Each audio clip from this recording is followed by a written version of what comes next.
Hello, good evening. My name is Tommy Bell. Hold for applause. Thank you very much. It's my great pleasure to extend a warm welcome to all of my fellow participants, our mentors, and our distinguished guests.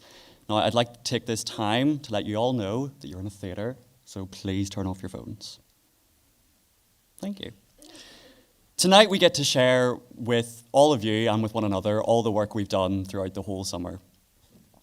Beginning with Rhys Devlin and his street dance ensemble, who have been mentored by Robbie Graham, the artistic director of Southpaw Dance Company.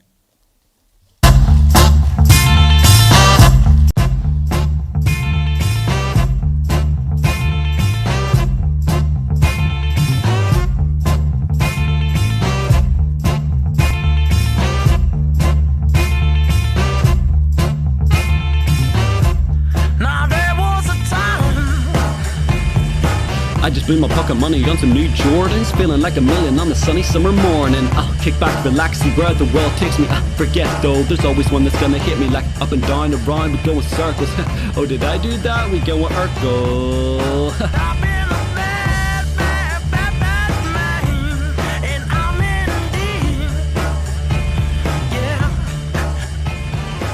There's just some local talent, global haters with a callback, surrounded by some tight asses, teach them how to all slack. Let us see the innovation, cause we've heard of all that. Middle fingers up, other hand on your ball. In Siaga, and sipping like while my outfit looking harder. If I sound too dramatic, send me to Rada. My fashion feeling funky like Snoop Doggy Dogger.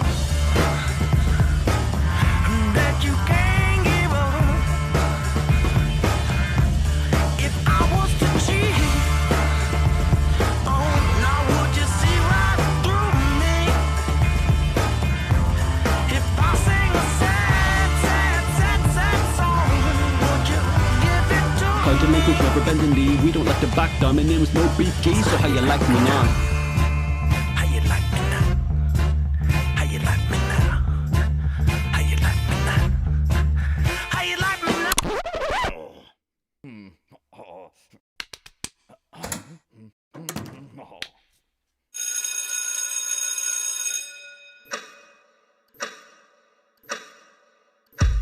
Now there was a time.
I remember life was easier, school shows, then sleep, pure Elysium. Now no one listens, less I'm in the rap medium. I gotta sneak around or be the real me again. You pin me against my true friends for some social competition. But sir, I don't wanna listen. Who's smarter, who's stronger, who cares? I'm on a mission for the young people, hidden scared without a pot to piss in. I don't really wanna be forgotten, let me self-express. I just wanna be Mobiki, not fit in with all the rest. Benji, you're under arrest for getting feelings off your chest. Lock me up, I'm a delinquent and we're cleaning up your mess. We the best, no question, no raw. You can keep your chinos tight and your leather shoes brown. While we shake things up, you can have a breakdown. I'm a delinquent bitch, scream it loud and proud. So how you like me now?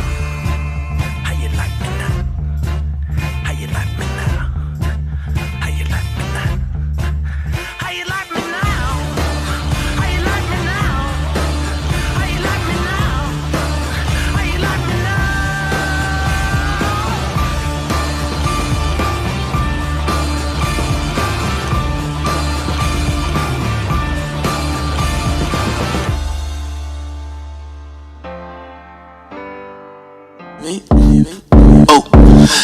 shit. I go rape shit on every beat. Took my ass on the boat, sold out every seat. Hip hop is diabetic, these niggas is very sweet.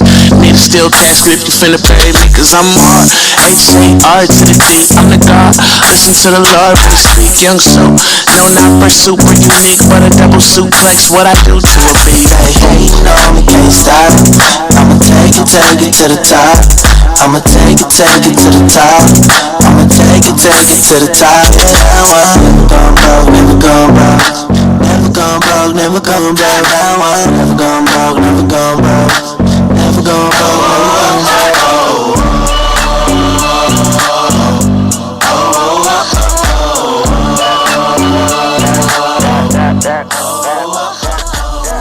Now we never going broke off our pocket money.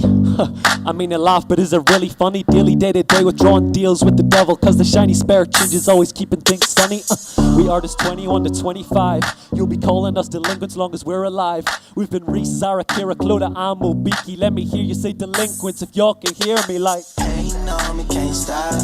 I'ma take it to the top. I'ma take it to the top. I'ma take it to the top. Yeah, never gone broke, never gone broke. Never gone broke, never gone broke. Now never gone broke, never gone broke. Never gone broke, never gone broke.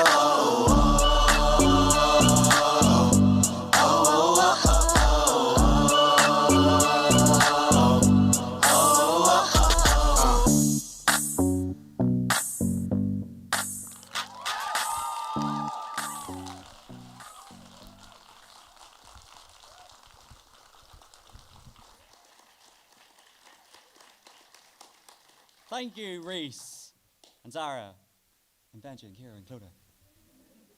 21 Artists for the 21st Century has been an incredibly diverse programme, with street dance just one of the many art forms we've explored. Let's hear now about the visual arts aspect of the programme from Sarah Little, our photographer, who was mentored by Paola Bernadelli, and Holly May Greer, our painter, whose mentor was Daniel Nellis, and whose painting for the project will shortly be revealed. Ooh. But let's hear first from Sarah. Hi, my name is Sarah Little. I'm from Fermanagh and I'm the photography mentee on the programme. So before entering the programme, I did commercial photography as well as experimental fine art photography and painting. I'm also a writer. I'm currently writing a speculative fiction novel for young adults with Penguin Books. A lot of my work is based on themes of the real and the unreal, and I've always been inspired by surrealism in all art forms. I entered the programme in the hopes of benefiting from professional mentorship and getting more experience in the creation of a photographic series from start to finish. I hope to create a more layered and textural work through a surrealist lens, as well as becoming more informed about the business side of visual arts practice and networking in the arts sector in Northern Ireland as well. So some of my initial conversations with my mentor, I spoke about the issues that affected my local area and that I was very interested in creating art that would incite social change. So my intentions were to create a photographic series that explores the effects of climate change and the unnatural intrusion in the natural world. My conceptual references stem from the threat of the fossil fuel industry and petroleum licences which currently hang over several areas of Northern Ireland, including Fermanagh. This translates into potential industrialisation and fracking in communities in Northern Ireland, which of course leads to climate impacts for all of our communities. So the challenge was not to be too overt or explicit in the messages I wanted to send. These images force the viewer to think about what each image is saying and draw their own conclusion from the imagery that I've used. My mentor and I explored the work of cinematographers, including Andrei Tarkovsky, and his relationship between the artificial and the natural, and that helped inform my own practice. I also completed painting workshops with Daniel Nellis.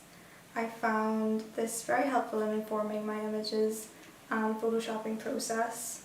We looked at how exploring visual images regardless of the media and just looking at images in terms of light and dark and composition was very similar to my editing process, and how in manipulating something that's real, the raw images, and turning it into something that's your impression of it, something that's unreal, it alters the image and add layers of meaning to the image. So in that way, the layering process becomes like a metaphor for the unnatural intrusion onto the natural world.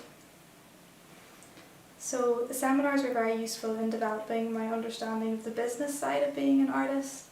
And one seminar in particular was Eamon Quinn's talk on funding, which I found very useful.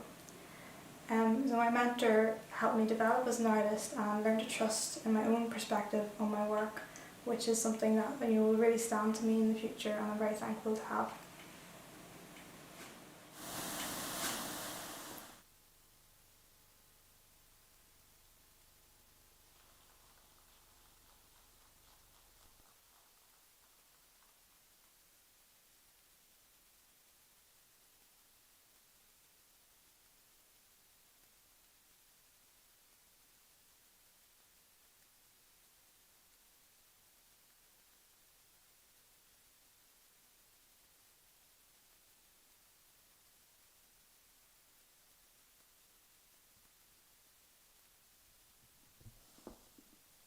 Hello everyone, I hope the night so far has been enjoyable, as I now stand to talk with you as the only painter in the programme about my painting, which will soon be unveiled. Before applying to this programme, my previous works embodied an impressionist style that generally evoked a melancholic mood. I based my work on symbolism to produce paintings that entice and hold deeper meaning. During my first year at Ulster University, studying fine art, I had been researching contemporary abstract art, trying to understand its popularity. Within my research, I understood that abstract artists had held similar concepts and ideas as myself. To create a piece to be deciphered through the viewer's unique perception, as well as working intuitively and expressively. I therefore felt a desire to develop my practice to become more intuitive and expressive with my brushstrokes and freer in my approach to painting, as well as producing colours that were more vibrant and saturated. When I applied to the programme, I wanted to use the programme's mentorship to produce a piece that embodied these abstract ideas, to further develop my art style and my career as a figurative painter. My mentor, Daniel Nellis, experienced portrait painter, and I began our weekly discussions with contextual references that inspired my vision for the painting, having not dabbled with landscapes up until this point. My mum bought me a magazine by artists and illustrators, which showcased select artists for each month. In this particular magazine, the focus was on landscape painters. It was through studying these artists that I came across painters Henry Scott Tooke for his expressive brushstrokes in beach landscapes, and Dennis John Naylor, dubbed the man that paints the park, for his process for painting foliage and how to paint what you see, not what you know to be there. His outlook was profound in my process for painting the foliage in my own piece. Daniel also recommended to me painters Justin Mortimer for his vibrant splashes of colour, as well as contemporary artist Michael Bormans for his painterly style of the figure. My mentor then used a digital art app to combine the paintings I was inspired by from these artists to help visualise the final outcome of how the painting could look. I used this visual as a foundation for my painting process. Here's the painting I've dedicated my summer to.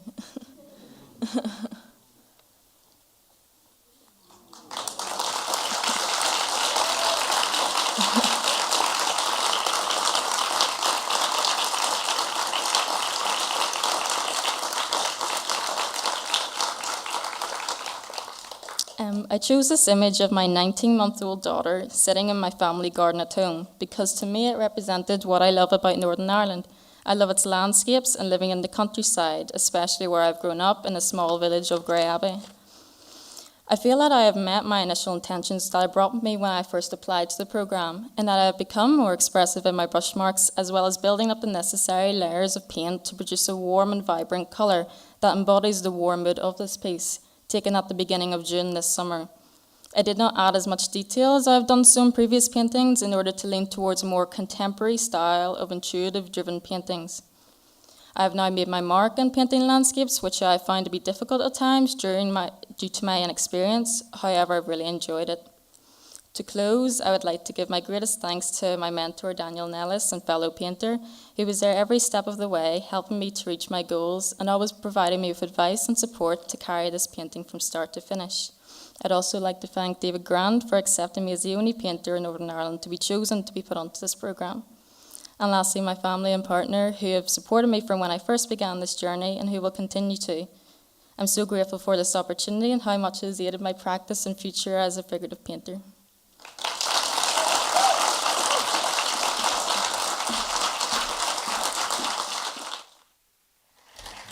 Thank you very much, Holly May. To music now, and to absolutely beautiful new compositions by Rosie Murphy and Samuel Kane. These are inspired by the landscapes of Armagh and Lough Neagh. Now, they're joined in this performance by their mentor, Neil Martin, on cello, soprano Amber Dixon, who's been mentored by Northern Ireland Opera, and Conal McHugh on the French horn. Conal's mentor has been the Irish conductor, David Brophy. Between Rosie and Sam's pieces, we'll hear a poem about Lough Erne, written and read by one of our poets, Keelan Colville, mentored by Micheál McCann.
Excuse me, sitting with my back to you. I know it might be difficult to tell who's the mentor and who are the It may be your best side too. yeah.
Hello.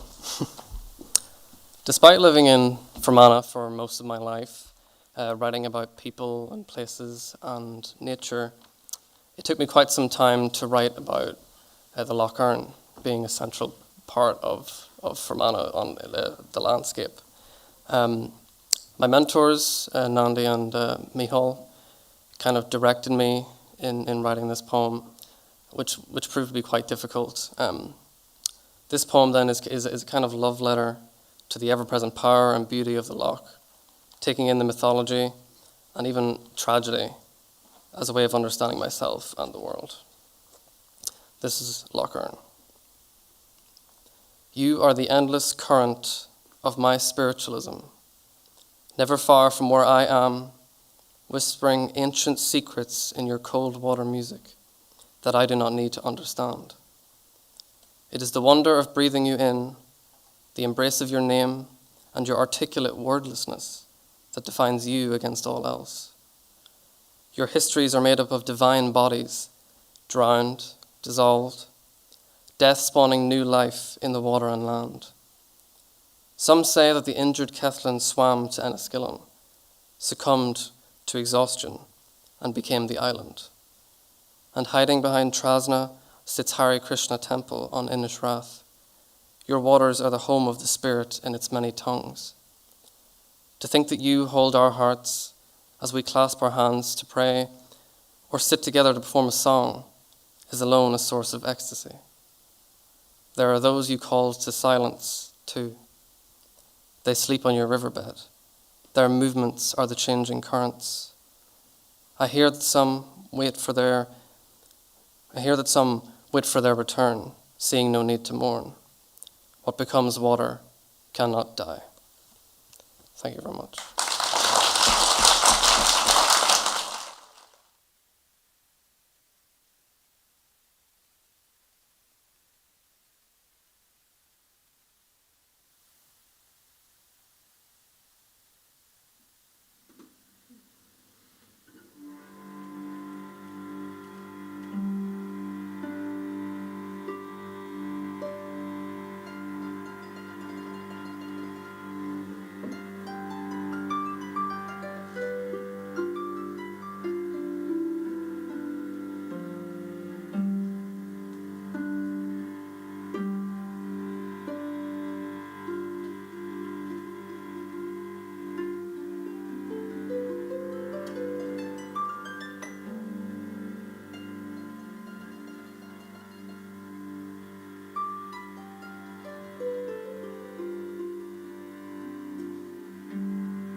From music to drama.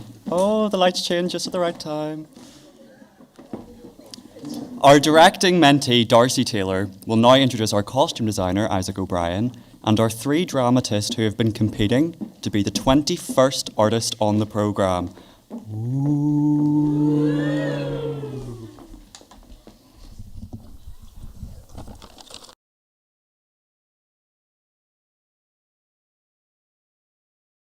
Taylor, and I was a director on the programme. During the programme, we spent 2 weeks rehearsing 3 new plays by 3 incredibly talented writers, as well as showcasing an amazing new libretto by Isaac Quinn. It was a very unique experience to be working with a group of young people like myself, who were born either post-Good Friday Agreement or very soon after. We were able to explore transgenerational issues that were born from the conflict, as well as issues that were very specific to our generation. Furthermore, we were able to create art as a collective through very experienced mentors who provided us with an insight into the professional industry and new techniques and practices. I'm very excited to show a little insight into what we worked on during those 3 weeks. I was fortunate enough to work under the guidance of Emily Foran and an amazing ensemble who gave the utmost dedication. I also want to say a huge thanks to the tech crew who supported us during the entire production, as well as Michelle Young and David Grants who answered our millions of questions. Ash Jones' dystopian-themed How Do You Bleed explored issues of justice, accessibility, and the audience's role in a performance. Claire Sullivan's Dead On was an exploration of transgenerational issues and explored the recent riots in Belfast. It also touched on the issues that many young men face from these areas due to a lack of investment. Edie Simpson's The Lands was an honest reflection and exploration of the myths of the Holy Lands and the daunting experience of being away from home for the first time. Edie provides an insight into the joys of being born and bred in Belfast, and a once-in-a-lifetime experience that is the Holy Lands. Our resident costume designer, Isaac O'Brien, created our costumes reflecting our characters in their lived spaces. Isaac will now take you through his experience and work on the programme.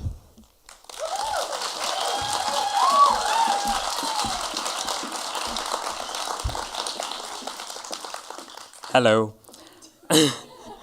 I did write flashcards, by the way, but they're in hieroglyphics, so I'm just going to wing it if you don't mind. I am Isaac O'Brien, and I was the costume designer for the 3 short plays produced as part of the programme.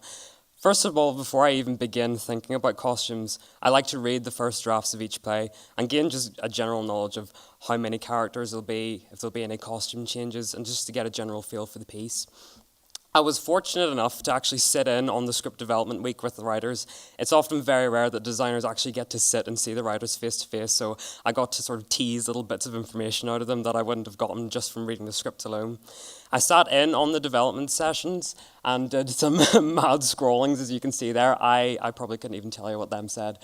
From there, I gathered my inspiration further and did extremely crude pen scribbles there, just sort of getting a feel of what I want them to look like. This is sort of the very sort of honeymoon phase of the process where you just, all the possibilities are laid out before you, and then you have to take them to your laptop and actually think about how they're going to work practically. So this is for the solicitor, for Ashley Jones's How Do You Bleed. I wanted him to have exposed bones on his hands and legs, so just there I was sort of figuring out how I was going to do that with a sort of glove and a sock thing that you'll see later. Then the hard work actually begins and you start fittings. Tommy very kindly allowed me to attack him with a pair of scissors. I was very fortunate in that I already found some pieces that fit the actors perfectly, so I got to distressing them before ahead of schedule, I should say. Yeah, a bit of a jump between them two. I would love to stand and talk you all through how that costume went from the previous image to that one, but we would probably be here all night. But I will say it involves some cutting, some ripping, some spray painting, and a blowtorch. And here's the final, product. Fun fact, the really cool blood effect you see sort of on his left shoulder there, that was achieved by slathering, and I do mean slathering, the costume in red liquid latex. Heat gunning it so you get like a lovely, gross kind of bubbly texture in it. And then when it's all dried, you cover it with brown, and it has to be brown. furniture varnish. So that gave it this lovely sort of wet, goopy. My idea for the solicitor is I wanted the audience to be able to smell him, even though obviously there was no smell involved, and I think I achieved that. I'd just like to take a wee moment to thank my mentor, Enda Kenny, who very kindly and trustingly and perhaps foolishly lent me all of his tools and supplies, and sort of really enabled these costumes to happen, so thank you.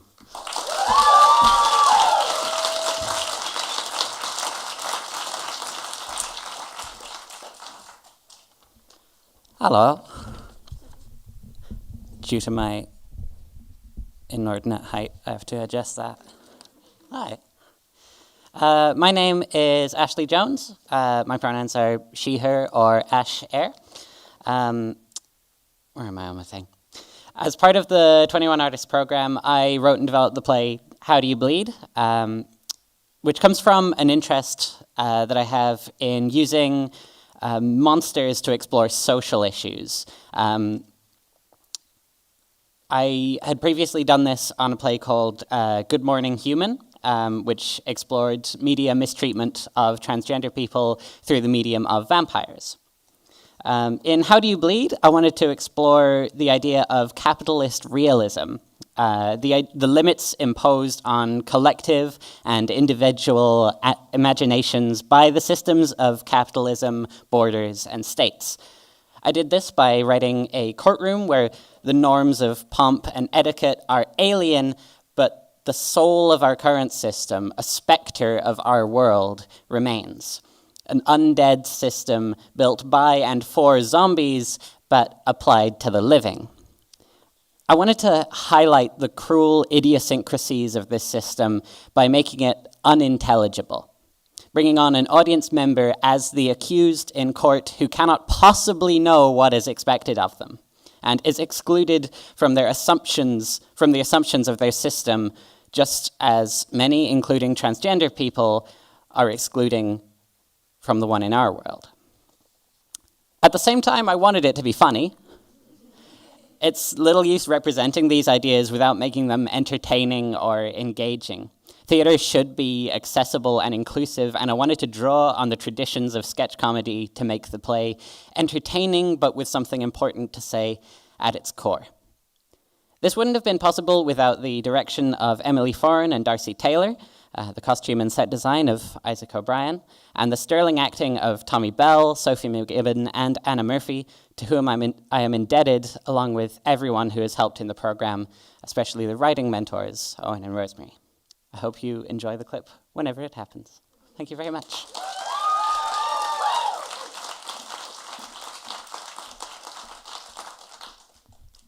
And down it goes. A bit further. Hi, I'm Claire Sullivan, and I wrote the play Dead On. Dead On is set in present-day Belfast and follows the antics of two teenage tearaways, Rick and Steve-O, and their long-suffering youth offending team officer, Marty, who tries to guide them onto the straight and narrow. While antisocial behaviour is universal, the history of Northern Ireland adds more complex layers to this problem, as we've seen given the recent riots. I was inspired in part to write the play due to a newspaper interview with one young rioter. He said that he had little political understanding, but had heard people going on about Protestant-y sort of stuff. You know, Protestants hate Catholics, Catholics hate Protestants. He admitted that he doesn't even like the paramilitaries, has nothing against the police, and only did it because he was bored. This attitude was repeatedly highlighted in the coverage of the recent unrest. However, Dead On doesn't revolve around paramilitaries. There are more than enough pieces of art about the Troubles. Instead, it focuses on the relationships between two young people who are clueless about the political situation and their dedicated youth worker who sees their potential. The play aims to highlight the aspects of Northern Ireland that are often overlooked, such as the tireless efforts of those who support at-risk young people, refusing to write them off. The pandemic caused a realisation of the heroism of health workers, and in the same way, my play aims to recognise the passionate individuals who choose to take on the often thankless task of providing opportunities and guidance for young people. Dead On also celebrates Northern Ireland's characteristic wicked humour, sharp wit, and rich colloquialisms, all of which contribute to my pride in being from Northern Ireland. Up until the point we're about to see, the boys' hijinks have been primarily comedic. Rick and Steve-O have done handbrake turns in a stolen car to impress Big Shazza, and have belted out the circle of life at 2 a.m, body slamming onto a car while attempting the Dirty Dancing lift. All the arts intervention schemes they've been sent to have failed, and no amount of rolling around on the floor can convince Steve-O that paramilitary doesn't stand for paralysing military. However, the boys' decision to take part in a riot signals a drastic shift with devastating consequences. Thank you.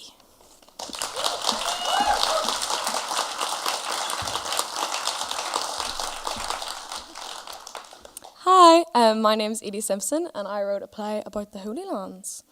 For me, my play, The Lands, is an homage to all the times I've spent in the darkest, dingiest corners of student housing with people who I'd never normally find myself with. I wanted to write something that encapsulated all the small beauties of these unlikely situations we sometimes find ourselves in, but also the wisdom you can learn from the most unassuming of strangers at 3 a.m. on University Avenue. I strongly felt the need to emulate the feeling of otherness that many young people in Belfast struggle with, not just because of conflicting ideas of nationality, but the push and pull between staying and going. Where is home? What is home? Why does nowhere really feel like home? A lot of ideas which are scattered throughout the play regarding Belfast as home come from voice recordings I made whilst attending some parties in the Holy Lands. I started a voice recording and I handed my phone around the room and I asked people one simple question. What do the Holy Lands and Belfast mean to you? Through making these voice recordings, I realised that we're all still working out the answer to that question and probably will be for some time yet. The play itself tells the story of 3 housemates living together and navigating their way through relationships, sex, school projects, and Thompson's garage. Flavo has spent all evening trying to remember who he has slept with last night, but his mind is completely blank.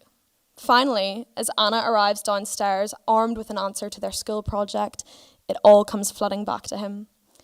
This play is not only written as a love letter to this strange and beautiful city, but as a conclusion to my crazy, yet impactful Holy Lands adventure, to thank it for all it taught me and to bid it one final farewell. Thank you very much.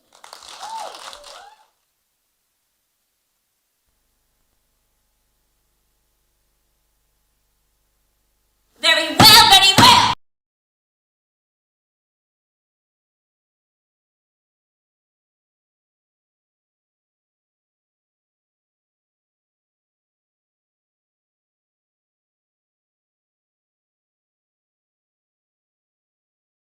Very well, very well! I have heard enough of this case and am ready to hand out a verdict. Well, thank you, Your Honour. Thank you. The crime of which the defendant is accused is a livingly serious one. Disrupting the property, nay, the dinner of a sweet and innocent member of the public is a heinous act, deserving of the highest punishment. However, the evidence and actions presented to me today leave little doubt as to the sanguinity of this person's bulbous cerebral muscles. Between their behavior pertaining to this case and their erratic actions in my court, I must determine that they are clearly insane. Therefore, on this occasion, and considering the awful condition of humanity which affects all of this flashback's kind, I have deigned to take pity on the accused. By the Lord's decay. However, thank you. Whilst I am showing immense kindness and lenience in this ruling, I still cannot allow this odious crime to go completely unpunished. Therefore, the defendant shall be deprived of flesh and wandering for 3 weeks. And to ensure rehabilitation into society, shall be restrained and bitten 3 times on the neck, removing flesh gooply on at least 1 attempt. Yes! Order! The prosecution may now instate Mr. with his reward for victory.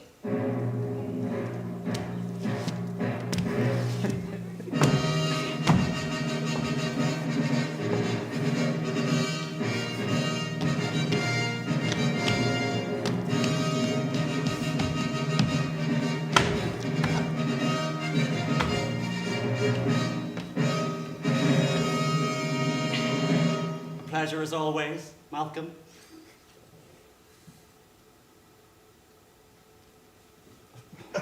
The prosecution now fakes the defense.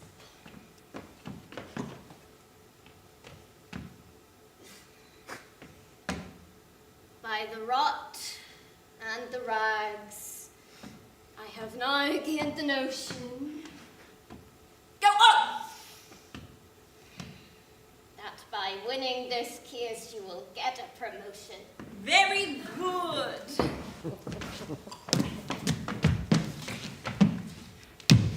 Now that all are satiated, let us rise for the anthem.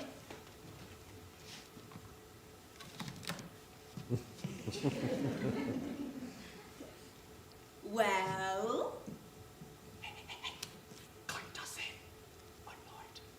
One, two, three.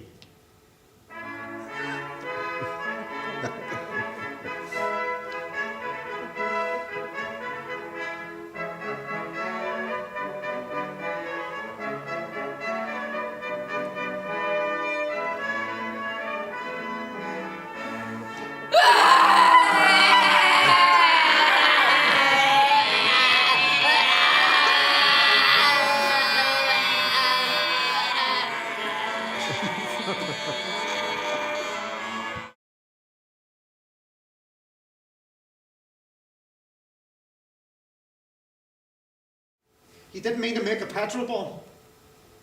You didn't mean to chuck it. Just take some responsibility for once in your life, Patrick.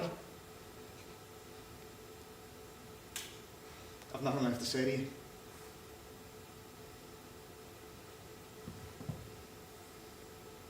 Actually, no.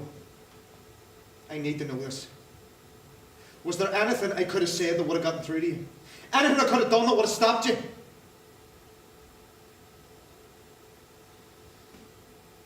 No. There was nothing.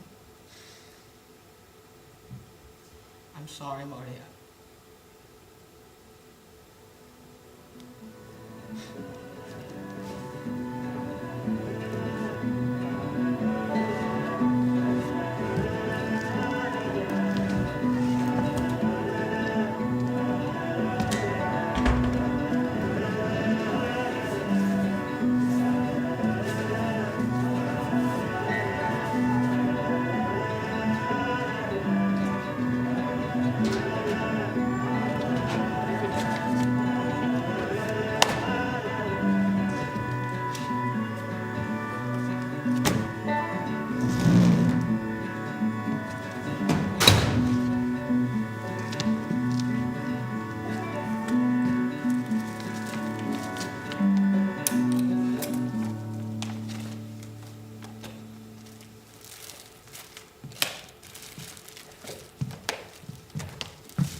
This is a pigsty, Marty.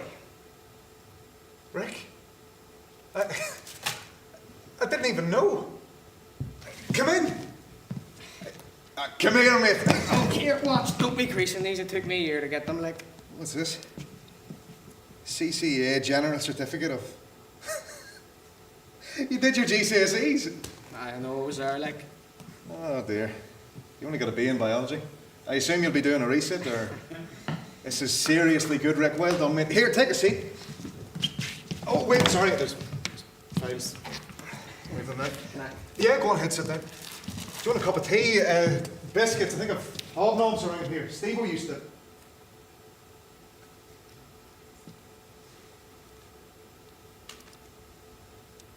Don't worry. About the biscuits, I'm grand. Ach, Rick, you've got dog poo on your shoe, you plonker. Don't you watch where you walk? Marty! Just thank you.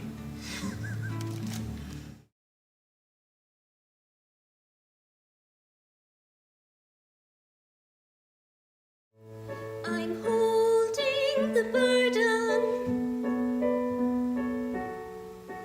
that you gave me when I was born, but it can't be worse than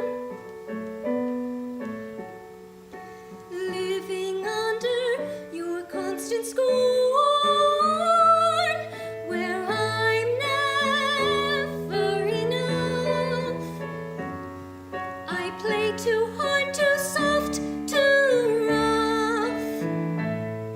You want me to be a mother before I've even turned 18.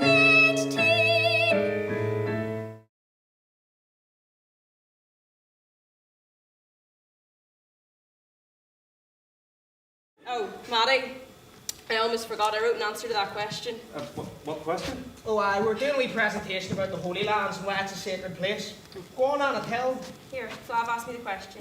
Okay. Investigate the emotions a joyful memory from your chosen sacred place can evoke and describe what it means to you.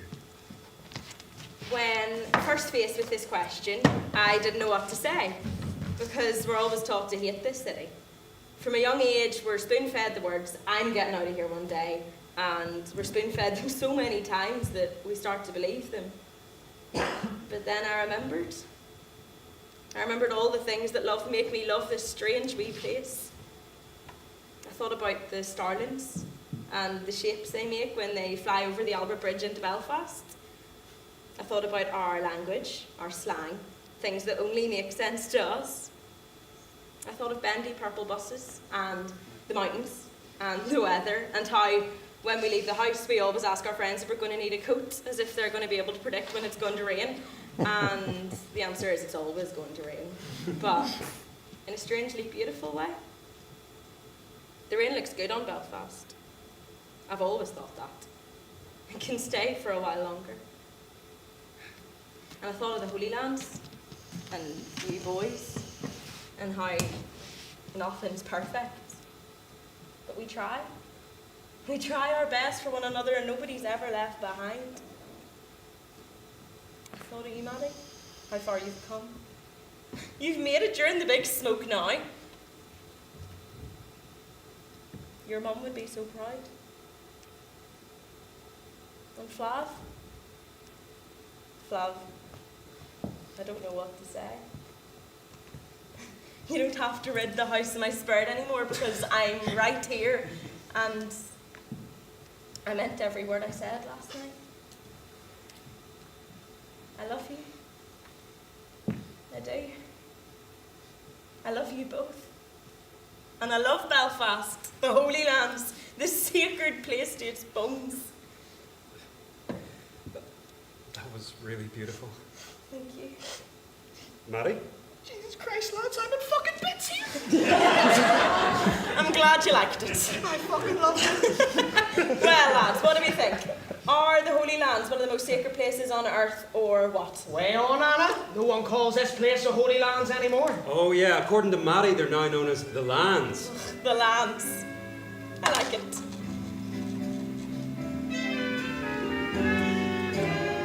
Introduce a man who needs no introduction but wrote himself one anyway. Our creative director, David Grant. To announce the name of the 21st artist and one of our mentor dramatists, Rosemary Jenkinson, to present them with a handsome and priceless crown.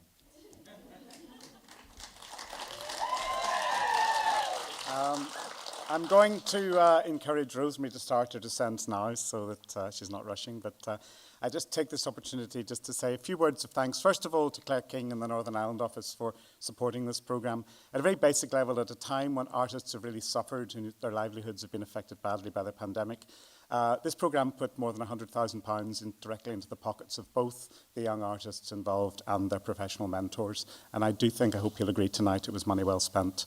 It's been a really joyous experience being part of this, seeing people across so many disciplines, and indeed between disciplines. We'll see at the end of this half poet Anesu Matoa working with dancers, choreographed by Michael McAvoy. We had Rhys Devlin, who's street dance piece start at this evening's performance, working as a choreographer with the production we've just seen. And I think that's been another really exciting part of the programme. To try and get more people involved, we played a few tricks with the 21 artists tag. We put 8 actors together as an ensemble. We put 5 singer-songwriters who will conclude this evening's proceedings together as an eclectic collective, as I like to call them. But when it came down to the final bit of arithmetic, we had 3 people in competition for the final place as the 21st artist. Now, we thought that if it was good enough for the ancient Greeks, a competition between playwrights was good enough for us. But I may say it's definitely primus inter pares, because I do think the work we saw at the Brian Friel a few weekends ago was fantastic and of a very equal quality. All kind of, as you saw there today, inspired in different ways. We elected a jury of 7 professional artists, one of whom found himself dragged out onto the stage, as you saw tonight. So he slightly outed himself. And he said, despite the fact he actually thought that his vote would fall in the direction of Ash's play, there were votes for all of the plays, but by a clear margin, the playwright who came out as the 21st artist, with no disrespect, the fine work of the others, was Claire Sullivan. Thank you.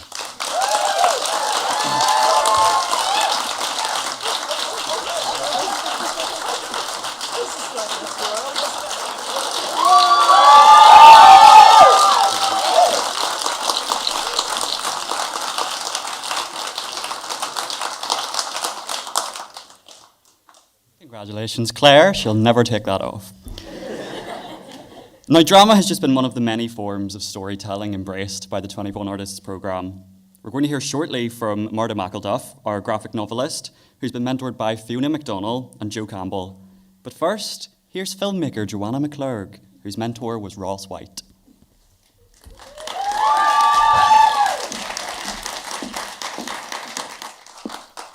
Hello, I am Joanna McClurg and I'm a filmmaker on the programme. I think we're going to have some photographs. Sadly, I don't have a film to present to you this evening, and that is simply because we only finished shooting last night at 2 a.m., sorry. So me and a couple of other people in the audience are a bit shattered. But yeah, hopefully the photographs give you... Hopefully these photos give you some sense of the project that we've been working on. I applied to the programme straight off the back of having completed a degree in fine art from the Ruskin School of Art in Oxford. And during my 3 years there, I kind of arrived as a portrait painter and was told very quickly, this year, Joanna, you will not pick up a paintbrush, you are going to try something new. And that pushed me out of my comfort zone.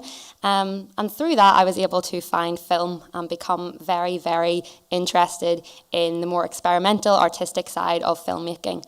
Whilst at Oxford, I also got very involved in student drama, assisted directing a few things and acting in a few plays as well. And I wanted to use the 21 Artists programme as an opportunity to kind of meld these two interests of mine, the more kind of dramatic, theatrical side of things and artistic, creative, experimental filmmaking. So I have created, officially as of last night, finished shooting my first narrative short film with a full cast. 3 lovely actors from the Actors Ensemble were working with me, and also quite a lot of extras last night whenever we were kind of terrorising the streets of Belfast on a sort of fake night out, armed with curry chips and kebabs. And so, yeah, my film is called Napoleon's Nose, and it follows a young girl, 17-year-old, called Jenny, who has recently left school after completing her GCSEs and has become a home carer. And it really looks at her life. It feels like a slice of life. We're dropped right into it, and then whenever we finish the film, it's kind of just fades out. But we get to see how her job, which caring for elderly people can be quite heavy, can require a lot of responsibility and solemnity at times, how that really contrasts with her social life and life at home, where she is a bit of a selfish teenager and quite irreverent. And so through the events of the film, I think we get to see her mature a little and come to a new understanding of herself and her place in the world, and get to kind of see how her friends and the people that she looks after aren't that dissimilar. So yeah, through my time working as part of the programme, I've really made a lot of great friends myself with the actors that I've been working with, and friendship is central to the storyline. Also, my mentor, Ross White, I would like to thank tremendously. He has been absolutely great. And he's just been one of the crew. So thank you very much, Ross, and thank you to David as well, whose little phone calls have cheered me up throughout throughout the summer. That's me. Thank you.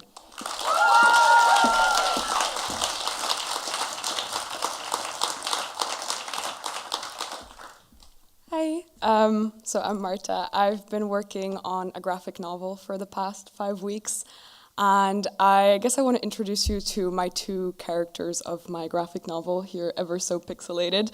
We have Mallow. Mallow is a third generation Irish immigrant living in France, where I grew up. And she's dealing, while working at a laundromat, she's dealing with the sort of illness of her grandmother and the grief that comes with that, and a writer's block. And to try and work through all of these things that are happening to her, she starts to become very interested in this old Celtic myth, which is a true myth, and is the myth of the Midnight Washerwomen. And essentially the Midnight Washerwomen appear next to any water location and wash the clothes of those who are about to die. And I got very interested in this story because it has a very funny particularity where in the story, their breasts are so long that they have to flip them over their shoulders to work. And if you are sneaky enough to be able to put one in your mouth, this is a true myth,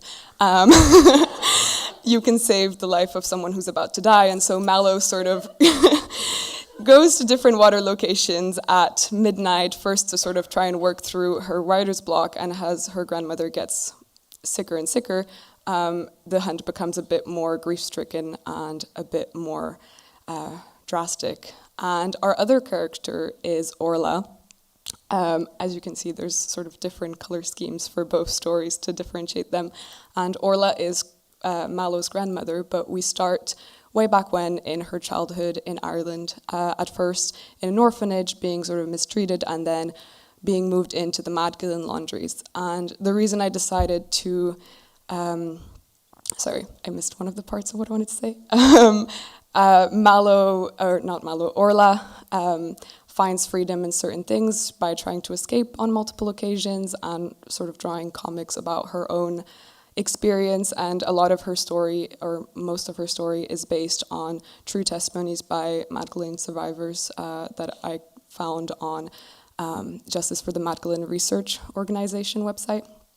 And yeah, so the reason I decided to start with these characters is because I guess that's the kind of biggest progression that I've been making over these 5 weeks. I came in with a very theoretical approach. I was very interested in laundry, and like more specifically laundry as this sort of ambiguous space that was at once sort of a oppression into the like private sphere for women, and at the same time a space of congregation historically around wash pits, where people or women could share secrets and connect and sort of organize themselves.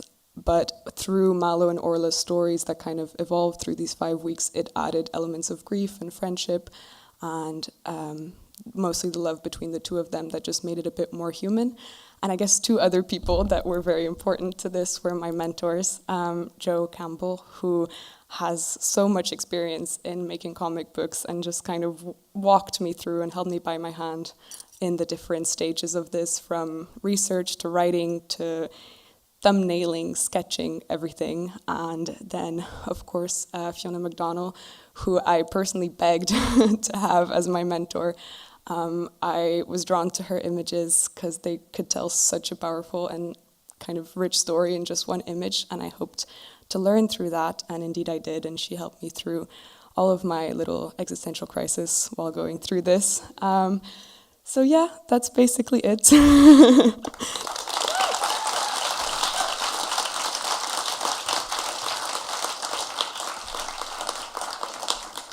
Now, just before we take a little 15-minute break and to conclude the first half of this evening's programme, please welcome dancers Katie Dempsey-Jenkins, Paige Richardson and Rachel McKenna, and poet Anesu Matoa to perform a new dance piece with choreography by Michael McAvoy and music by Patrick Knipe. Michael's mentor was Eileen McGlory.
Well, at least I got educated. Spent years stringing A's to my bedroom walls so that I could say I was plastered with success. Worked hard enough to sow pride onto my family's face, and that was enough for me. But now, I sleep with a clock by my ear to count down the minutes I have left. I keep a box of shattered bulbs under my bed, look up through the cracked promise of light and swear that I was once the brightest thing on earth, but sure, I got educated. I'll show you under the folded years of my life. Open the drawer. Take out the socks, the pallid memory of my last imaginary friend. And there it is, my education churned and spit out in 30 words, painted on the thin corpse of a pine tree. A diploma reads more like a headstone to me. Herein lies the mind of a casket filled with nothing but hollow bones and the tired work of decomposition. Yes, I have my education, but learning feels just like rotting flesh, and what was it all for? When I was young, I could afford the cost of dreaming, but now my only expense is being alive. I have woken up in the waning of my life and found myself not quite a person. I can't remember the age I was when I stopped singing out loud. I used to bounce music off the palm of my hand, but now I can't hear a thing. I wish I had learned to dance for the joy of my own reflection. Wish I had pressed my fingers to ivory and played some grand thing. I could have been on the stage, draped myself in the silks of written word, and let the life of some other person seep into my bones. We could call this life of mine an act, I guess. And I don't know how to tell you the shape of my regrets. I can just say that if ghosts are the chase of the unresolved, I have been running for the longest time.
but could I ask the singer-songwriters to come down and help set up for their rousing finale?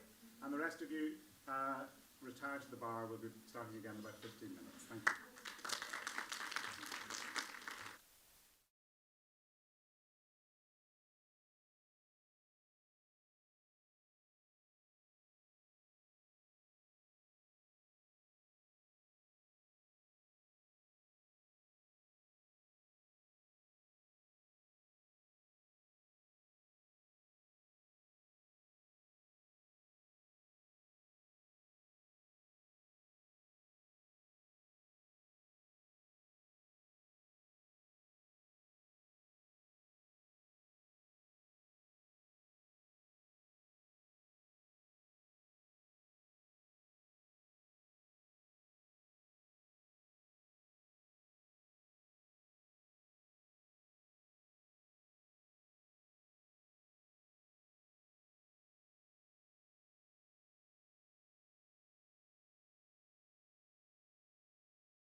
Hello, me again.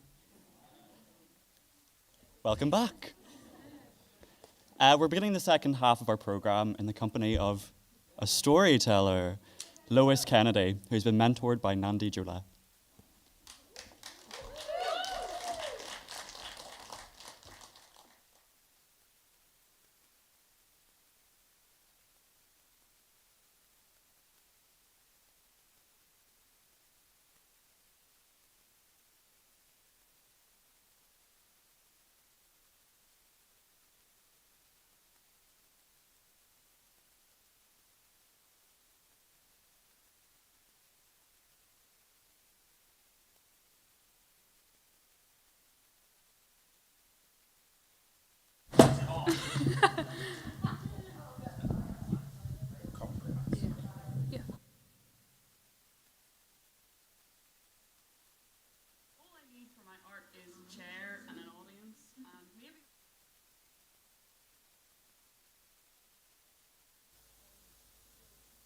My storytelling started in February this year with a storytelling course, and it was aimed at teenagers. And then it was ran by Stephen O'Hara, so shout out to Stephen. And then I went on to another storytelling workshop with Liz Weir. Shout out to Liz Weir, who's watching it from home with her German Shepherd, Eric. And then I went on to this, and then I was introduced to Nandi, my mentor, and she really encouraged me to become more diverse in my stories. So I really like focusing on local stories, and this book was given to me by Donald Pinkerton, who's my dad's boss, who's a farmer who collects books, and he never throws anything out, thankfully. So this is apparently a relic. It's in the Coleraine Museum, but I have a copy. So this story is from that book. It's based around actually where Liz Weir lives in Ballycastle, and it's about Fairhead, and there are two lochs. There's a Black Loch, or a Loch Dhu in Irish, and there's a Loch na Crannog, which is a little bit above it. And this story is about a dulse woman called Mally McAnully. And a dulse woman, for those of you who don't know what dulse is, she was an elderly lady who walked the steps down Fairhead, the grey man's path, which has another legend, and went to gather up in her wicker basket the seaweed to dry it out. Dulse is a delicacy in Ballycastle, and it's sold at the Lammas Fair, and I've never tried it myself. I don't want to, but she sold it to make her earnings. And there was one day that Mally McAnully made her way down the grey man's path, down the crooked steps and stones, and she filled her wicker basket with the green, slimy stuff. The salt was on her tongue. And she noticed at the entrance to her path, they called it Mally McAnully's doorstep after her, there was a young man mysteriously leaning against the wall, and she looked him up and down and says, "What are you doing here?" He says, "I'm lost. Could you help me find my way back to the Black Loch?" Immediately, warning signs were in Mally McAnully's head, because the Black Loch, Loch Dhu, was renowned for having fairy tales and mysterious deeds. But she indulged him and helped him on his way up the grey man's path. But as an elderly lady, she had to sit down halfway through. And as she sat down on the rock, the young man sat beside her, and she noticed, as she looked at him, his hair was green, and it looked slimy.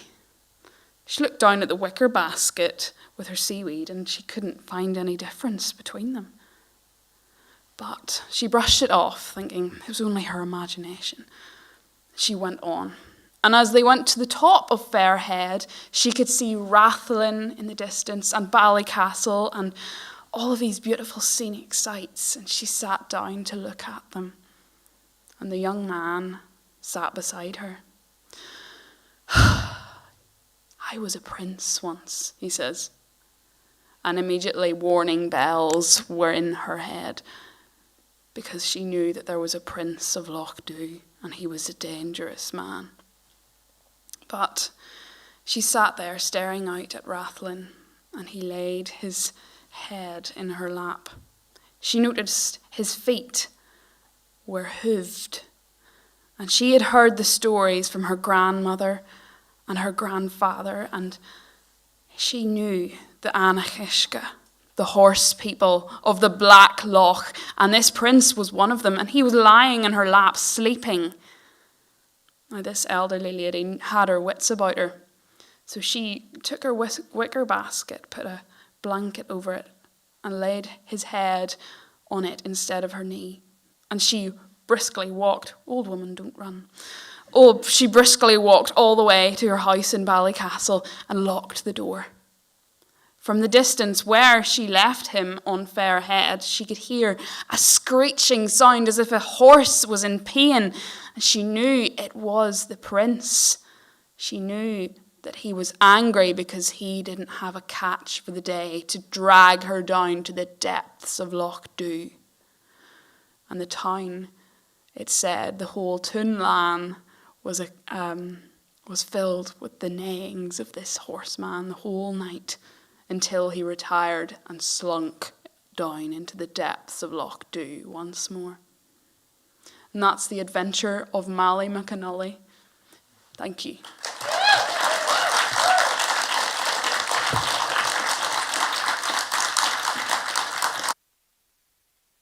Thank you very much, Lewis. And now from one form of storytelling to another, here's Michael Murray Drain to introduce two sketches from his television comedy, St. Nicholas's, performed by members of the 21 Artists Acting Ensemble. Hello everyone, my name is Michael Murray Drain and I'm a screenwriter. So during my time during the 21 Artists, I have been writing and developing a script and pitch for a TV show. The show is called St. Nicholas's and it's a mockumentary about a sexual health clinic based in Belfast. So during my first week during the 21 Artists program, I got to work with the 21 Artists Actors Ensemble who did readings of my script and gave me lots of great ideas and feedback on it. From then on in, I was lucky enough to work with my mentor, Michael Patrick, further developing it, who taught me a lot of great lessons from how to write sketches, structure, and the important details you want to put into a pitch. Once my development was over, I then got to have a meeting with Marie MacDonald from the Comedy Unit Production Company. She gave my script a lot of great praise, and on top of that, gave me a great insight onto how they produce their shows. So yeah, basically for the past month, I've gotten to just write dick jokes. It's been great. What you're going to see tonight is two sketches from my script. But before we get to that, I'd just like to do a few thank yous. First of all, thank you to David Grant for putting this whole thing together. Gary Crossan, who sat in with me during the readings.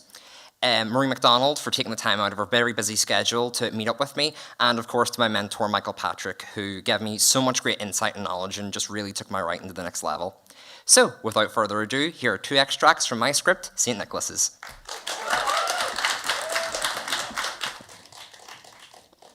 My name is Dr. Connor Stevens, and I took this job because it's an absolute honour to be helping those in need at such a groundbreaking establishment. A 5-minute commute is not worth looking like a twat on camera.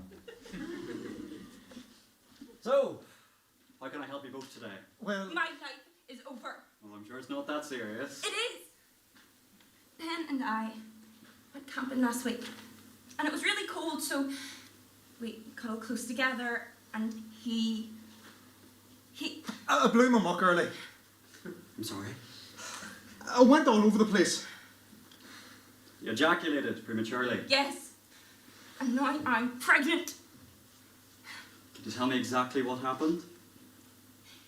He was rubbing on me, and it leaked through his jeans, some got in me, and now my life is over. You ejaculated inside your trousers. Yes, I ruined my Kelvins as well. You can't get pregnant that way. Then why am I throwing up in the morning? Everything hurts, and I have a blocked up nose. The flu?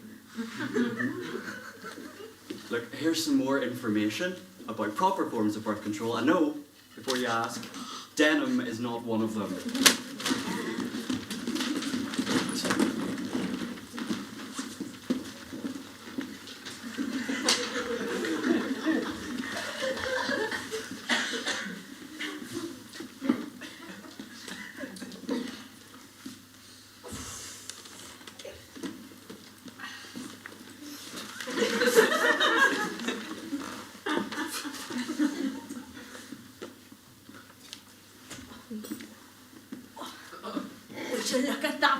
I?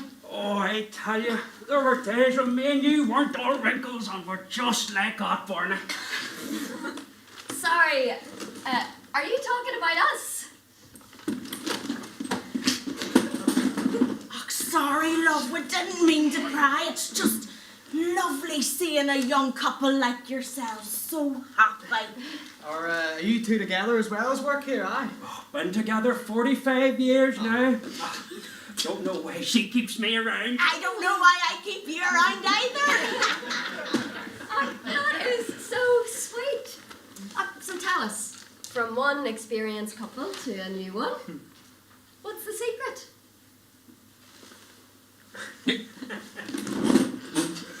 It's very simple, love. Variety. What do you mean? Do you know what swinging is? No. Best thing for a young couple, find another couple you like. Have a swap for the night. You'll learn new things. Oh, it's the best thing you can do. Oh, it keeps the spark going. You'll never get sick of each other. I don't think that we... Don't be saying no too soon. Swinging is what saved Bobby and I. Best decision we ever made. We can show you if you like. You need all the experience you can get, and we have plenty of it. I told you two this morning to stay away from my patients. I don't want to see you back here again.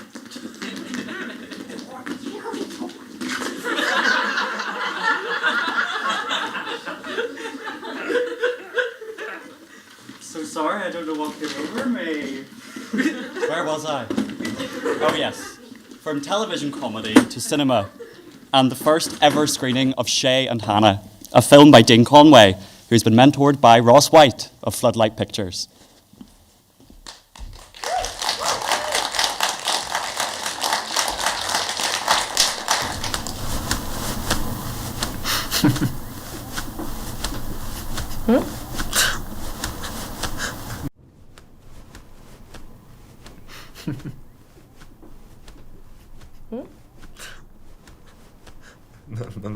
Nothing. What? Are you laughing? No, I'm not. Oh my god, stop laughing! Stop!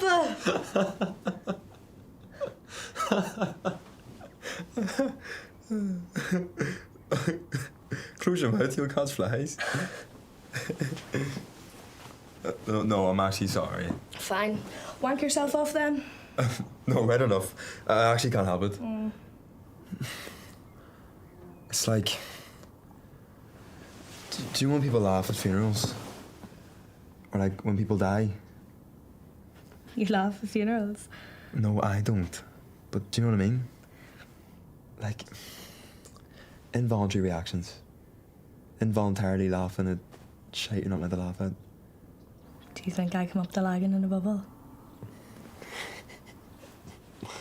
No, right enough. It's not you. It's not you. It's me. You're so annoying! You're so annoying. You're actually so rude. Like, has anyone ever told you that? Hold on. At least I didn't soak you and your mate added me on Snapchat. Just shut up about that. You actually got You so threw one jealous, over me holy too. Yeah, God. but I didn't do it because of that. First? Well then. As if I wasn't going to soak you back now. Well then. So it wasn't cousin Eve. So, why did you do it then? Why did you soak me with a full glass of water? Right after she added me?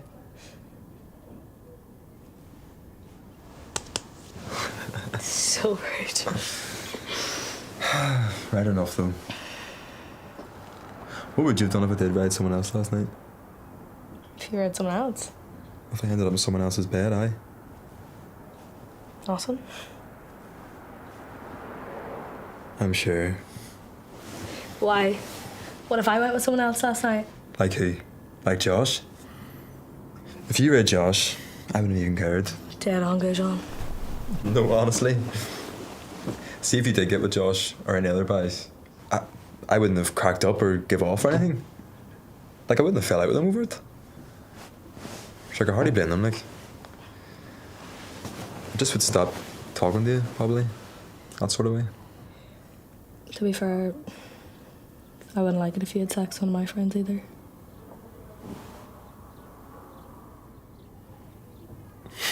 Dead on, Goujon.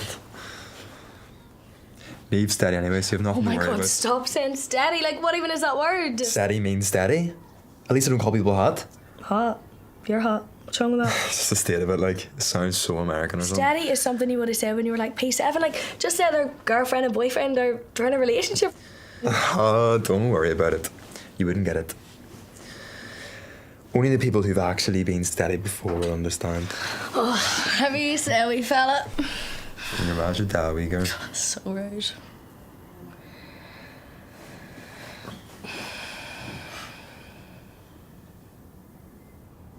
My head is actually banging right now.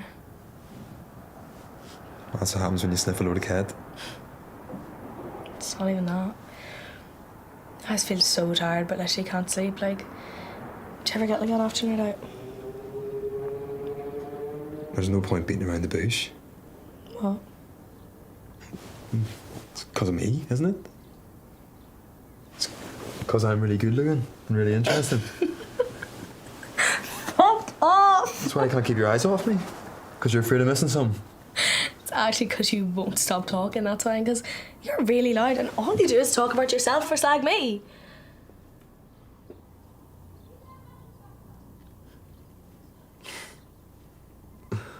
Alright.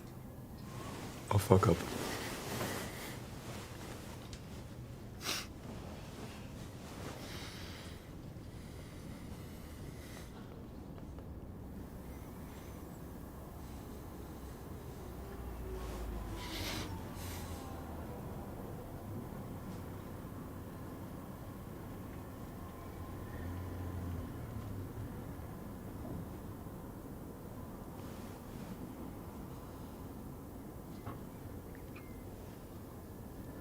So what does cat feel like then? What does it feel like? Yeah. I don't even know. You don't know? Honestly, like, I couldn't even tell you. Feels like nothing. Like, it's good, but it just feels like nothing. I just think I'm immune to it all now. Jesus. That's when you know you spend too much on gear. I've never bought drugs before. You've never bought a bag? Never. Girls get it for free, do they? Not all girls.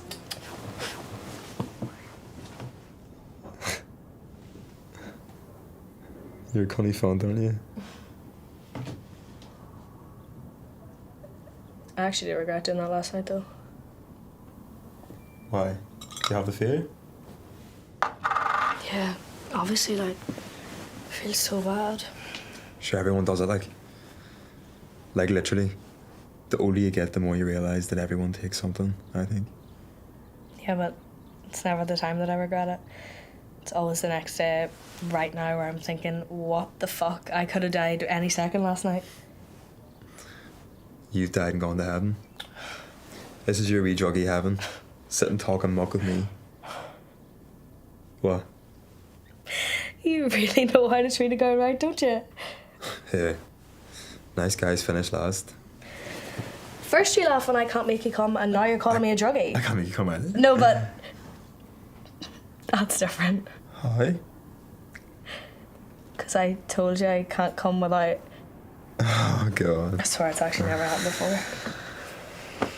How can you not know where it is, like? I don't know, like... I don't know. Like, I do know where it is, obviously, but I just don't know how to... I'm just not used to actually having to explain where it is to someone else, I mean.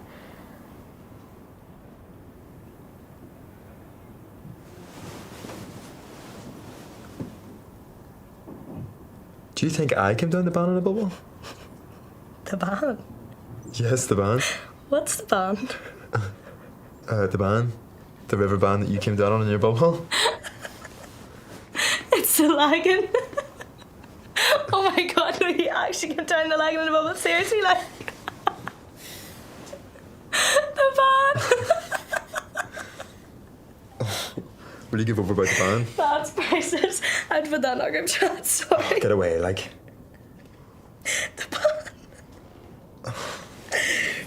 Just shut up and spin me, will you? And what'd your last leave die of?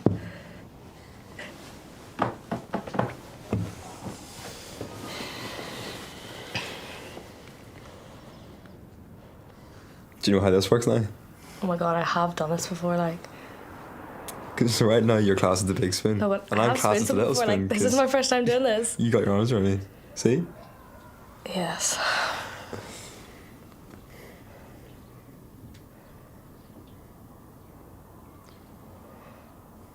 Am I the first boy you've ever had in this bed? Yeah. Well, no, I mean, you're not the first boy that's actually been in this bed, but you're the first person that I've, like... Red? In this bed. Yeah. I can tell. Piss off. Why? What about you then? How many people have I had in my bed? Yeah. Not many in my bed at home, like, but when I lived in Belfast. How many? At home? Yeah. Just one. Was that your girlfriend? In my bed at home? Yeah. Yeah. Was she pretty?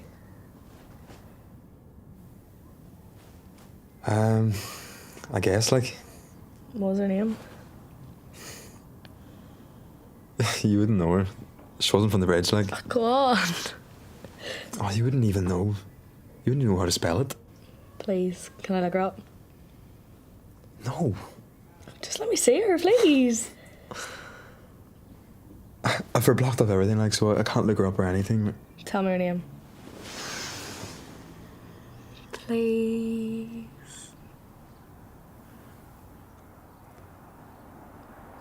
Quaylen. Kaelin. I told you. How do you spell that? It's the Irish spelling, like. Spell it for me. Caoilainn.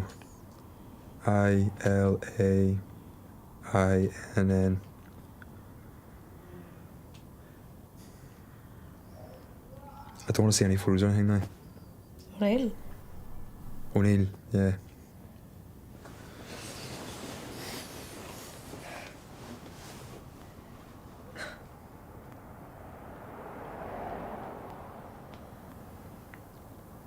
Yeah. She is pretty.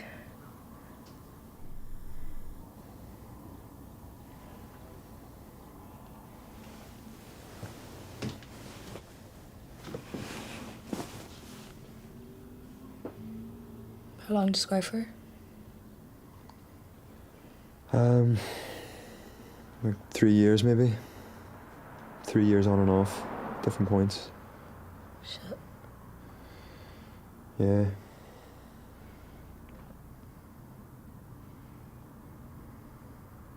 Do you think you're over? Sorry. I shouldn't ask. It's none of my business. It's hard. When are you keeping you going?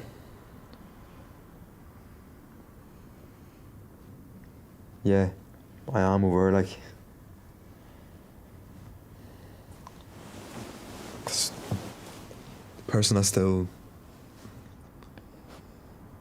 The person that I cared about, I knew. She doesn't really.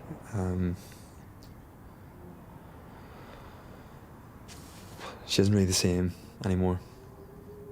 She changed. And is a different person now. So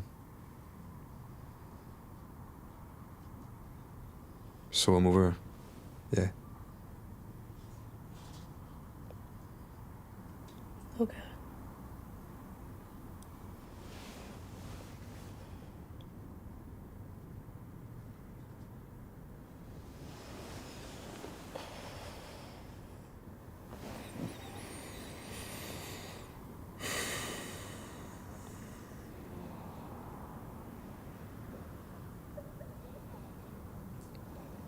I'm not gonna lie to you.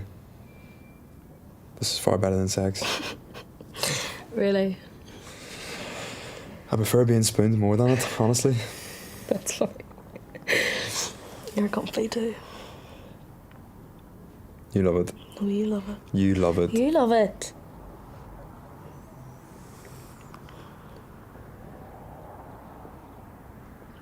Actually scares me how much you haven't had to pee all morning. It's the poisonous top water you're making me drink. Actually, probably is poisonous. That's what you want. Make a meal so I can never leave 3 collie. You'd love that.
The penultimate item in tonight's programme is from poet Zara Meadows, who has been mentored by Nandi Jola. 3 of the 7 sonnets she has written for the programme's forthcoming anthology, which will be edited by Caitlin Young, with poems by Anesu and Keelan, and short stories by Daniel Breslin, Grace McGee, and Caitlin herself.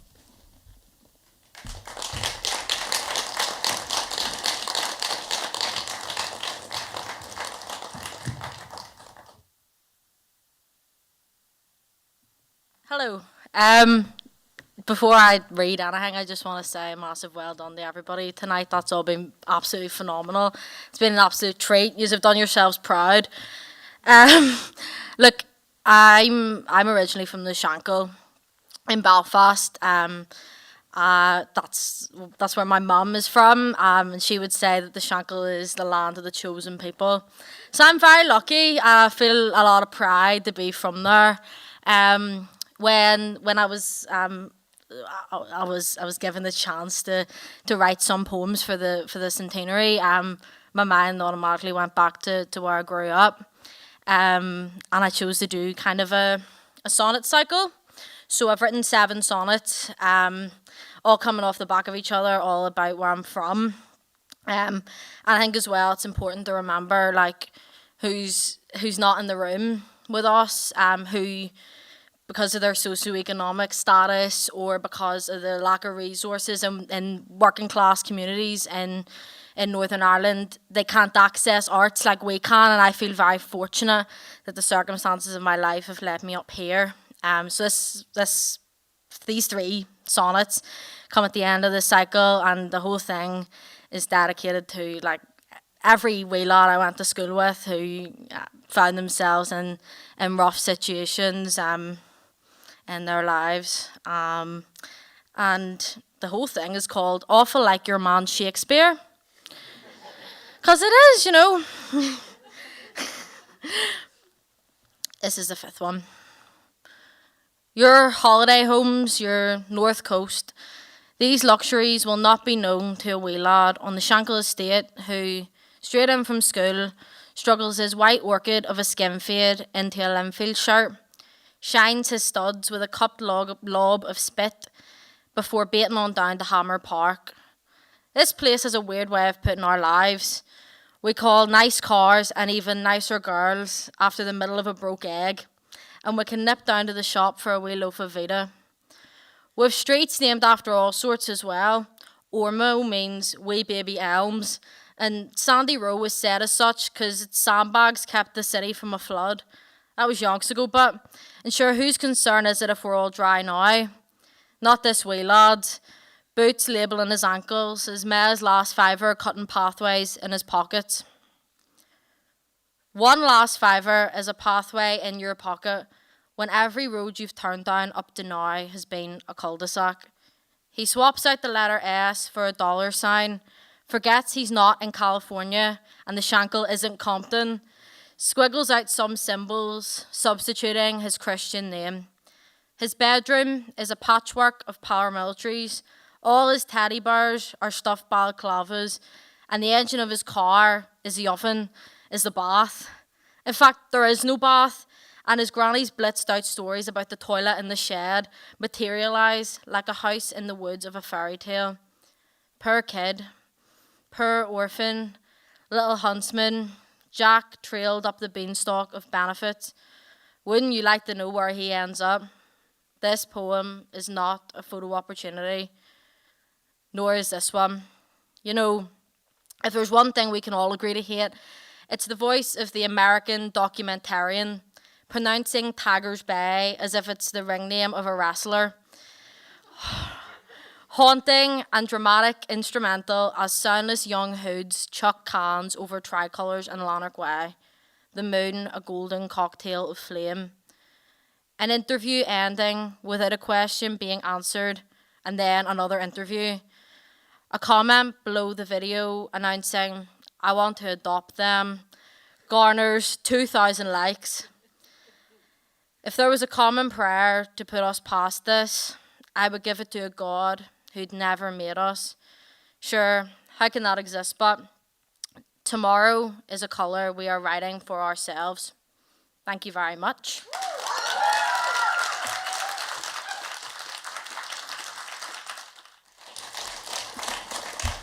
Thank you very much, Sarah. Our final item this evening will be the 21 minutes of music created by our 5 singer-songwriters under the mentorship of Declan Legg and Naomi Hamilton. But just before we hand over to them for a stirring finale, please welcome Mark Larmour of the Northern Ireland office to say a few words on behalf of the UK government who have funded this programme.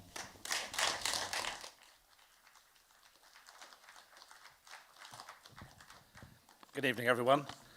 It's been an absolute privilege and a real joy to be here tonight, to have been able to enjoy this. incredibly diverse programme, which has been, the Northern Ireland has been very proud to sponsor as part of our centenary events. Whenever we were planning events around the centenary of Northern Ireland, we were very conscious of the need not just to look back, but to look forward. And we also wanted to recognise extraordinarily deep and creative artistic roots that Northern Ireland has. And I think something which we can collectively all be very, very proud of. So our main aim was to try and showcase some of the best of the talents and creativity of Northern Ireland's young people. And I'm sure everyone here and those watching at home will agree that that's exactly what we've seen tonight. The programme has truly exceeded all of our expectations, and that's been demonstrated in everything that we've seen during the course of the evening. To the artists, I want to say it's been a pleasure watching you perform and work today. I hope you really appreciated the mentoring sessions you had over the summer, which really demonstrates your continuing commitment to your talent. I want to say a few words of thanks, particular thanks to those of you who have worked behind the scenes, everyone who's been involved in the programme, especially all the mentors, the technicians, and the seminar guests who have supported the programme over the summer. It could not have been the success it has been without your support. But I want to say a particular thanks to David Grant, who has been the mastermind behind everything that you have seen tonight. David, your passion for this generation of talent is something special, and we are really, really grateful for all your efforts. So please join me in thanking David for his efforts in leading this programme that has made tonight such a success.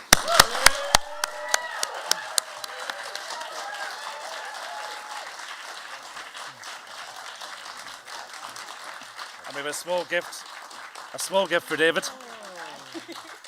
Orchids, my goodness. Well, I'll drink this in the wing.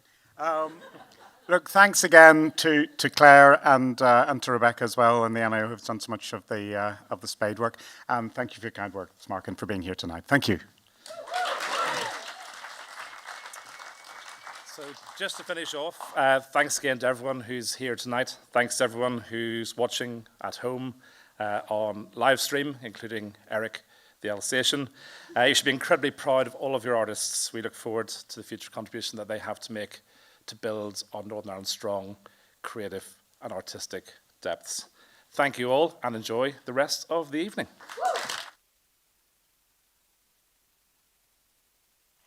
Thank you very much, Mark, and a big thank you on behalf of all the participants of the programme to Rebecca Monaghan, Claire King and all your colleagues at the Northern Ireland office. This has been such an important programme, and it may well prove life-changing for those of us who've been involved, so we really appreciate all your support. And to all the studio audience and to you guys at home, there's only one thing for me left to say: let the music play.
musicians, folks.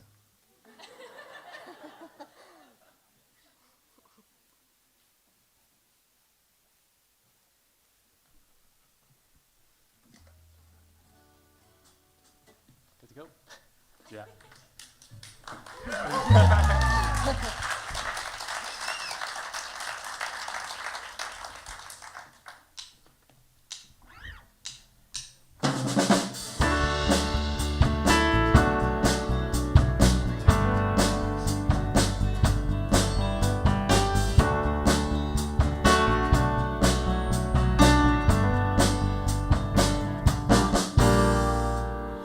Waking up in the night, wondering what tomorrow will bring. Will it be the same as yesterday? Will the sun come from behind the clouds? Waking up from a dream, wondering if this could be me. What am I to be? What is life set out for me?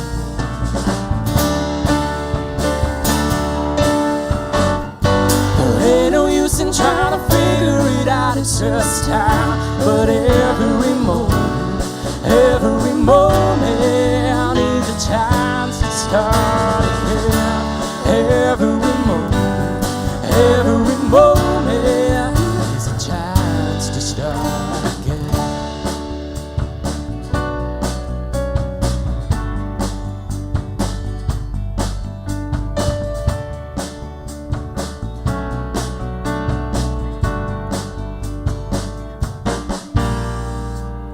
In the morning I rise, knowing to be, convince my mind free to ride this road we only get to go down once, and it seems like enough,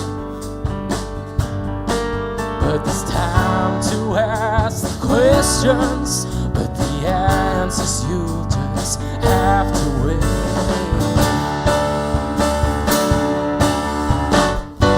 There ain't no use in trying to figure it out, it's just time. But every moment is a chance to start again. Every moment is a chance to start again. When things get a little complicated, let the melody take me away. 'Cause every moment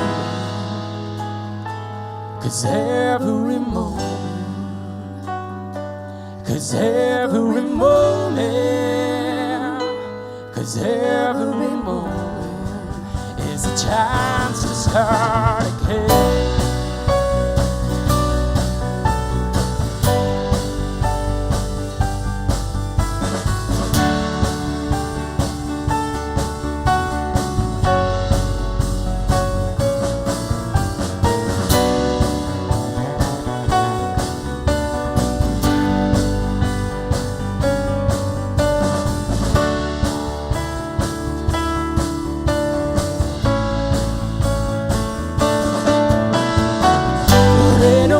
Trying to figure it out, it's just time. But every moment is a chance to start again. Every moment is a chance to start again. Every moment is a chance to start. Thank you.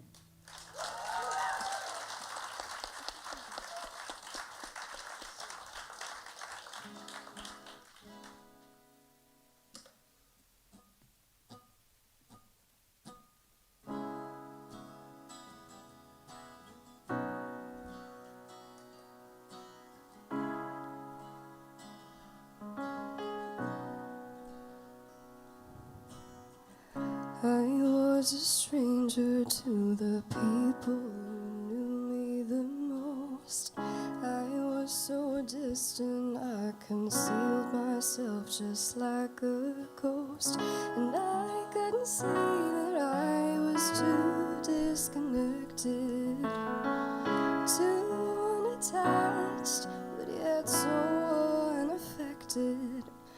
Inside these walls, feeling like there's no way out. I tried to go, but I couldn't even scream or shout. I didn't know up from down or safe from sound. I was spinning round, bound to fall all the way back down.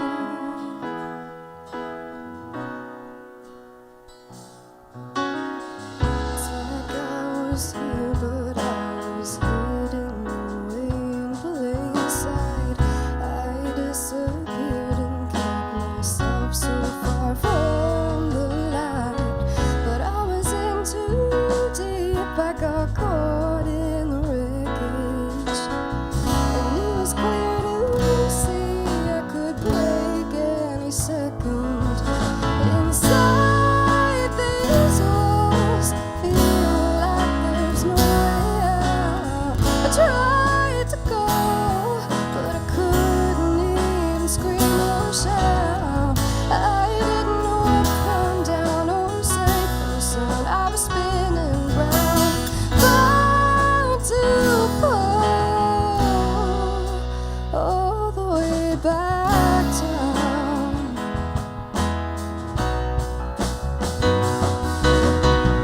I need someone to pull me out of this mess that I'm in. I'm ready to try and begin.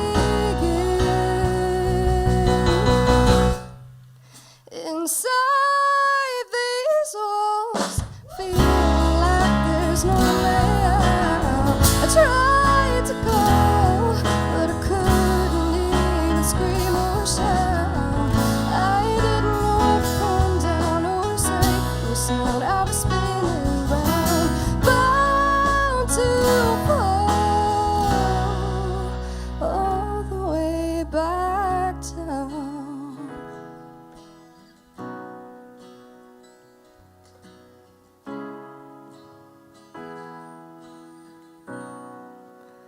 All the way back down.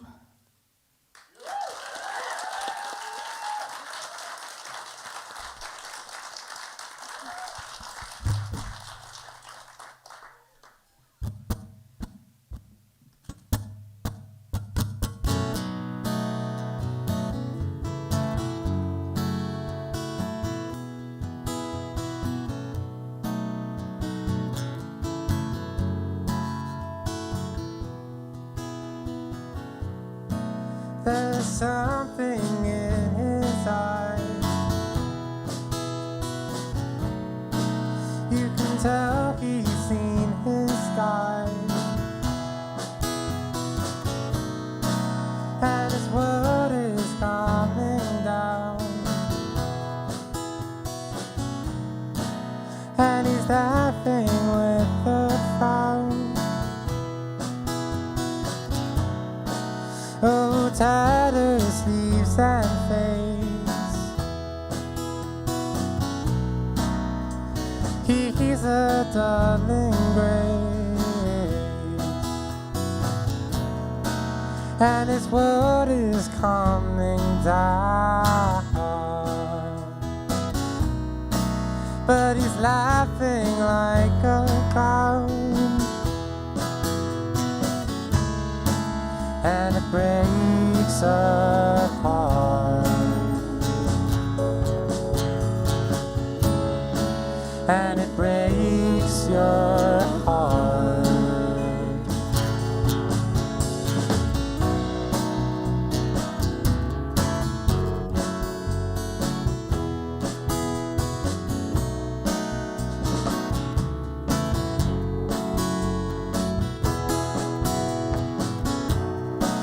Oh, settled in his face, settled with the pain, and he's dancing still, just waiting for the thrill, and it breaks apart, and it breaks your heart. He doesn't care because he's broken, and he's open for something new.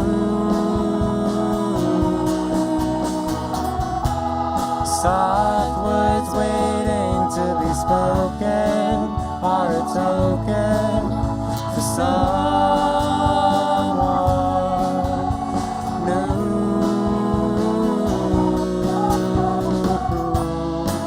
And it breaks apart,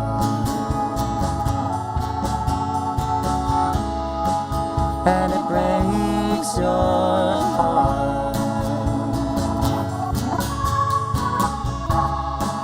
and it breaks apart,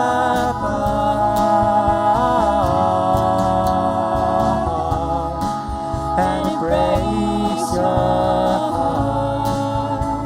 Oh, he doesn't care because he's broken, and he's open for something new.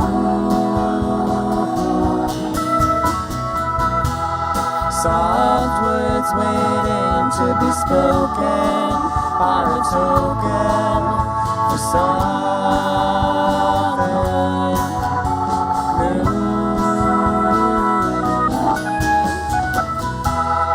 He doesn't care because he's broken, and he's open for something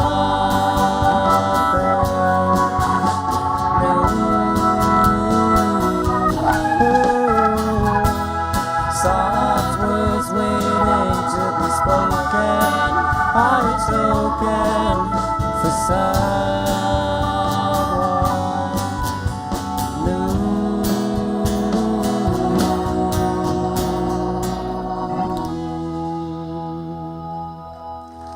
Thank you.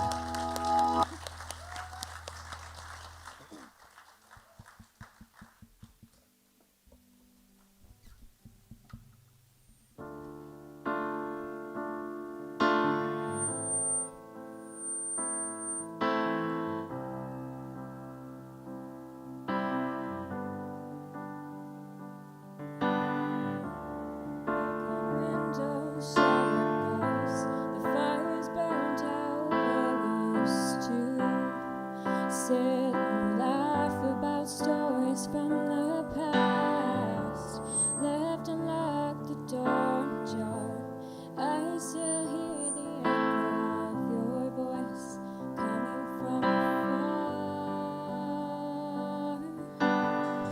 When we would lay down every breath so carefully. When we would build this house was only meant for you and me, but you left and dismantled every little piece, and now I've walked away before the floors fell from beneath. She came in through the door because you let her.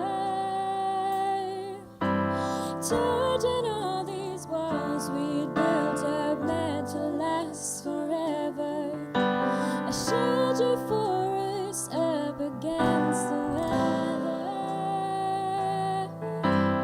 There's no room now left for me. If two is company, what is three? Still you're all that I've ever known. Baby, what's a house without a home?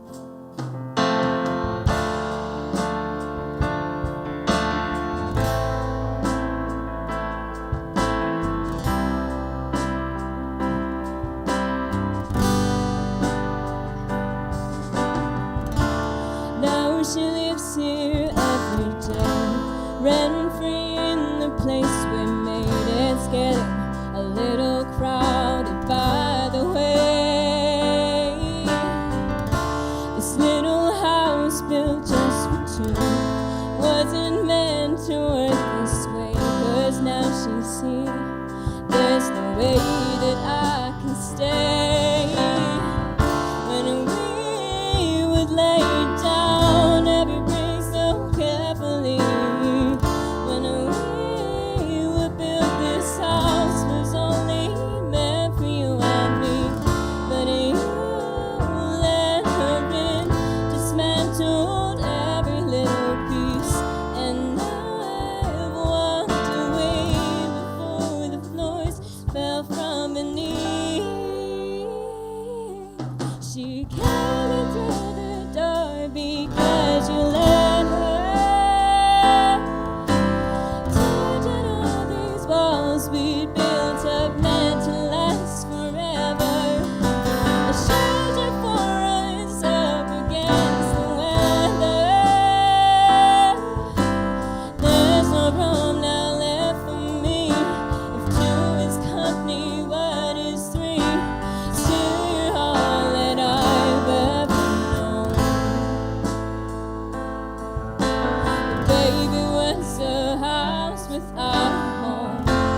Ancient buildings turn to ruins. Castles crumble, hearts get bruised, and nothing's ever meant to last forever. But I thought we'd have done so much better. She came in through the door because you let her. Tore down all these walls we'd built up, meant to last forever. A shelter for us up against the weather. There's no room now left for me. If two is company, what is three? Still you're all that I've ever known. Baby, what's a house without a home?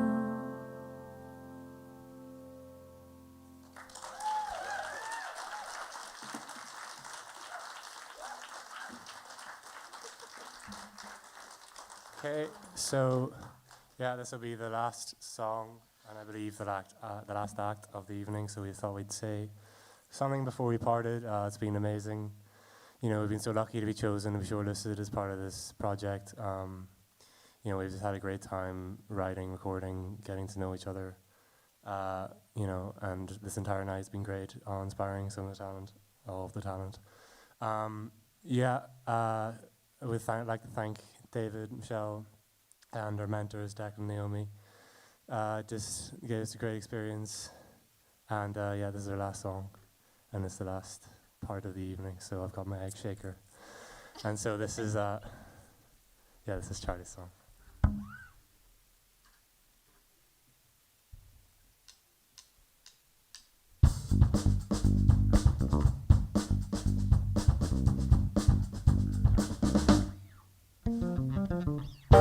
Time spent wasted, running through my mind right from the start until the day ends. Days spent wasted, don't need your heart in my hand, but what the hell do I know? I don't think it's crazy for me to assume, but what the hell do I know? I won't blame the way that I'm feeling on you. Don't forget me, baby. Don't forget me until I'm gone. Don't forget me, baby. Let today bleed into tomorrow.